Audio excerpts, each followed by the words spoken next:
beats Ilya, it is not only one of the greatest upsets of all time, it is one of the greatest caps to a career of all time. Like, if he, all through what he's been through, wins the interim title, wins the BMF title, if he does that and caps his career off, you go, what happened to him? Walking forward with the hands down on the opening bell, you're going to get walloped. People saying that he reminds us of you and all that stuff. No way, does he?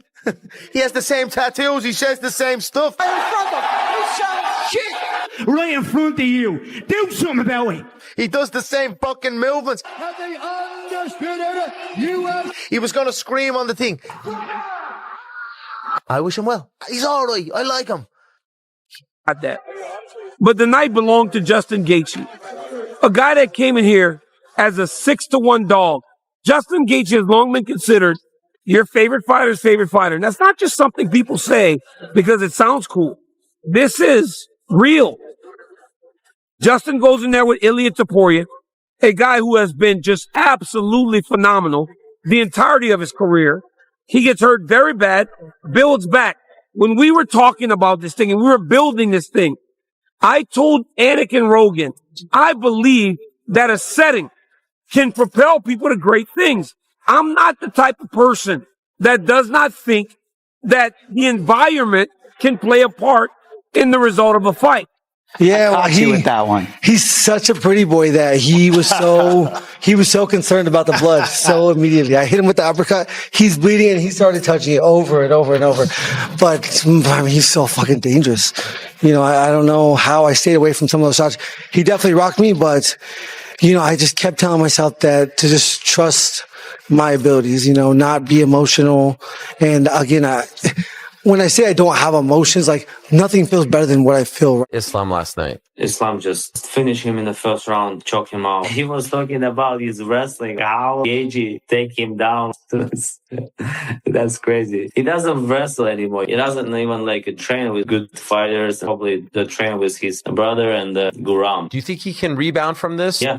Probably the greatest fight of this year. Ilya Topuria taking on Justin Gaethje. Now I'm gonna start off right here.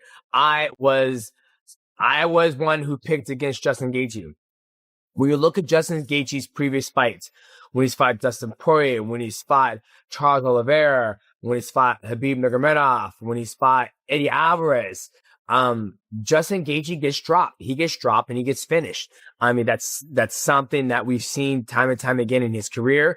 And what would make no different when he's fighting a guy like Ilya Topuria, where Ilya Topuria, what he does is he puts people to sleep. Max Holloway puts him to sleep. Charles Oliveira puts him to sleep. Alex Volkanovski got put to sleep. So Ilya Topuria is a specialist in getting to that sweet spot where he gets to. The entire fight played out. I was counted out so bad. He's very good. My liver still hurts right now. The body shots were crazy. I mean, he was really, really fast. When he didn't get the finish at the end of the second round, I think it really took his spirit. He really backed himself into a corner saying he's going to be so dominant. I said it. When we go to the second round, you're going to be like, what the? When we go to the third round, you're going to be like, what the?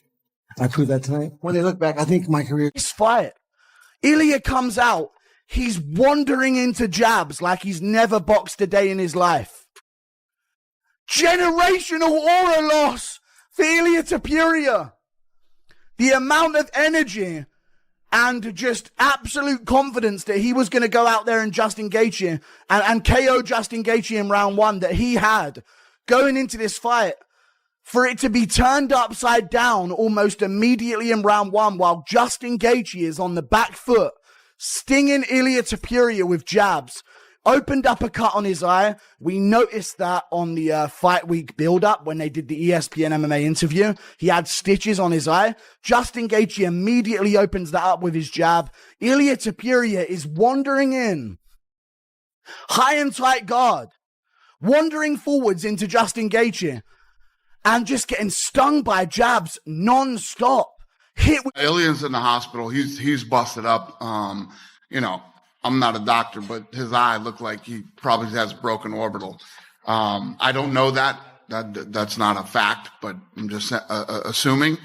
And my plans for him are to go home and rest and recover and take his time. And you know, tonight was a rough night for him. I just want to make sure he's healthy and good. And Not even thinking about him fighting again. Just want him to go home. With that one. He's such a pretty boy that he was so concerned about the blood so immediately. I hit him with the uppercut. He's bleeding and he started touching it over and over and over. But I mean, he's so fucking dangerous. You know, I don't know how I stayed away from some of those shots. He definitely rocked me, but you know, I just kept telling myself that to just trust my abilities, you know, not be emotional. And again, when I say I don't have emotions, like nothing feels better than what I feel. And Gaethje, I had a massive reservation going into this fight. And I told anybody who would listen, but I just said, look, as great as Ilya is, right? And there's a couple of things that no human can get around. Exhaustion is one of them. And we saw that maybe on display better than ever, which Chimaev's lost to Strickland. He just simply got tired.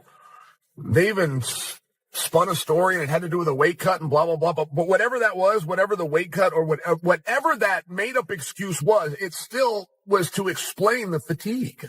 And fatigue's very real. So with Ilya, again, tonight, it was just an issue of fatigue and what got us there. And my one concern going into